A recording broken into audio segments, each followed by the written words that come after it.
The word Vayekhi means "and he lived." The word lived comes from the word life, which is represented by the word chai in Hebrew. One of the most famous sayings in Hebrew is l'chaim, or to life. Generally, that saying is said during the drinking of wine, or grape juice in our case, which is the fruit of the vine. Our Yeshua said, "I am the vine, you are the branches." The fruit of the Spirit is love, joy, peace, patience, kindness, goodness, faithfulness, gentleness, and self-control. It was so exciting to learn how many times this week's Torah portion, Vayekhi, mentions fruit in one form or another. Ephraim, the name of Joseph's second-born, that literally means double fruitful, occurs 9 times in this Torah portion, the most times in all of the book of Bereshiyt or Genesis. The actual word fruitful appears 3 times, which is when Jacob tells his children that God told him he would be fruitful, and he says 2 times that Joseph is a fruitful bough. Jacob tells Judah that he is binding his donkey to the vine and his donkey's colt to the choice vine. He washed his garments in wine and his clothes in the blood of grapes. This is impressive because one of Judah's descendants, Yeshua, the Lion of the tribe of Judah, our Messiah ben David, or Messiah son of David, will appear in the same way in the end of days, with his garments stained with the blood of grapes, as stated in Isaiah 63. Who is this who comes from Edom with dyed garments from Bozrah? This one who is glorious in his apparel, traveling in the greatness of his strength. I who speak in righteousness, mighty to save. Why is your apparel red, and your garments like one who treads in the winepress? I have trodden the winepress alone, and from the peoples no one was with me. For I have trodden them in my anger, and trampled them in my fury. Their blood is sprinkled upon my garments, and I have stained all my robes. And Revelation 19. Now I saw heaven opened, and behold, a white horse, and he who sat on him was called Faithful and True, and in righteousness he judges and makes war. His eyes were like a flame of fire, and on his head were many crowns. He had a name written that no one knew except himself. He was clothed with a robe dipped in blood, and his name was called the Word of God. And the armies in heaven, clothed in fine linen, white and clean, followed him on white horses. Now out of his mouth goes a sharp sword, that with it he should strike the nations, and he himself will rule them with a rod of iron. He himself treads the winepress of the fierceness and wrath of Almighty God, and he has on his robe and on his thigh a name written, King of Kings and Lord of Lords.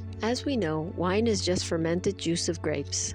Jacob also tells Judah that his eyes are darker than wine, and his teeth whiter than milk. Because of all the times that wine causes problems in the Torah, and can easily do so in our lives as well, as we speak about wine, let's remember that we are to not get drunk with wine, for that is debauchery, but be filled with the Spirit. It is very easy to see that fruit, but specifically grapes, are the food stars of this week's Torah portion. So we found a very easy to make recipe whose main ingredient is grapes, which also includes milk for good measure, to commemorate all the times that fruit, namely grapes, appear in the Vayekhi Torah portion, and our first French recipe, which is called Grape Clafoutis. Clafoutis is a dessert tart made of fruit baked in a thick, sweet, milk and egg-based flan-type batter. The original recipe that we are basing our recipe off of calls for green grapes, but because traditional clafoutis are usually made with cherries, we will be using red grapes instead to better simulate the look and taste of cherries, as well as to represent the dark redness of the grapes in the Vayekhi Torah portion that we are celebrating this week. I've never heard of this dessert before looking it up for this video. I'm so excited and curious to experience it. It has a 4.5 star rating out of 317 votes, which is very good. I will be posting the recipe address at the end of the video. I will be making 2 different versions of this dessert, one with the typical ingredients and one with the modifications that are necessary for my family. After Shabbat this week, I will let you know in the comment section the differences in each one and how they turn out, Lord willing. For the ingredients, 1 pound of red grapes, washed and thoroughly dried, 1 3/4 cup of milk. For the modified version, I will be using almond milk, 1 teaspoon of vanilla extract, 4 large eggs, 1/4 cup of butter, melted and salted. For the modified version, I will be using light tasting oil and salt, 1 cup of all-purpose flour. For the modified version, I will be using gluten-free flour, 1/2 cup of sugar granulated, and powdered sugar for dusting, which is optional. I will not be using powdered sugar for the entire clafoutis because the site said it was not really necessary, but I am planning to have some powdered sugar available on Shabbat for anyone who may want to use it if it is not sweet enough for their taste.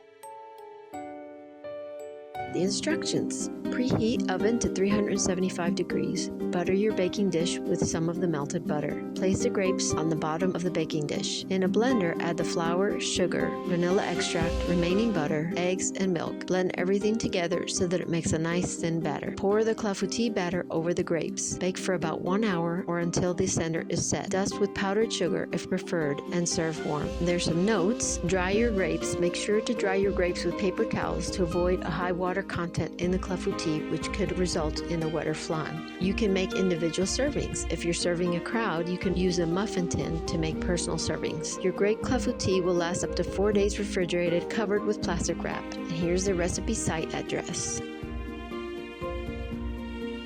With the closing of the Vayekhi Torah portion, we are saying goodbye to the book of Genesis with all the patriarchs and matriarchs of the scriptures from Adam to the children of the 12 tribes of Israel. Now we will say the traditional blessing that is said as we finish each book of the Torah, which is Chazak, Chazak, V'nech Chazek. Be strong, and may we be strengthened. I thank the Lord for allowing me to finish the first book of the Torah with this series with all of you, and for all of his love and blessings. I also want to thank the Lord for all of you who are watching and being part of this small but growing community. Each of you is so special to me, and I hope that somehow we can keep in touch. I would love to hear from you in the comments section with any aspects of the channel and videos so far or into the future as you would like to share. Furthermore, if you like what I've been doing here on this channel, I will humbly ask that you please hit the like button on the video, subscribe to the channel if you haven't already, and also feel free to share the videos with others so that we can all share the love. I pray to see you all next week for the next video. Thank you so much for watching. I pray that your Vayekhi Torah portion Shabbat is wonderful and blessed. May we all bear lots of fruit, namely the fruit of the Spirit, as we await our Messiah Yeshua, the King of Kings and Lord of Lords. And may the Lord richly bless all of you and your families.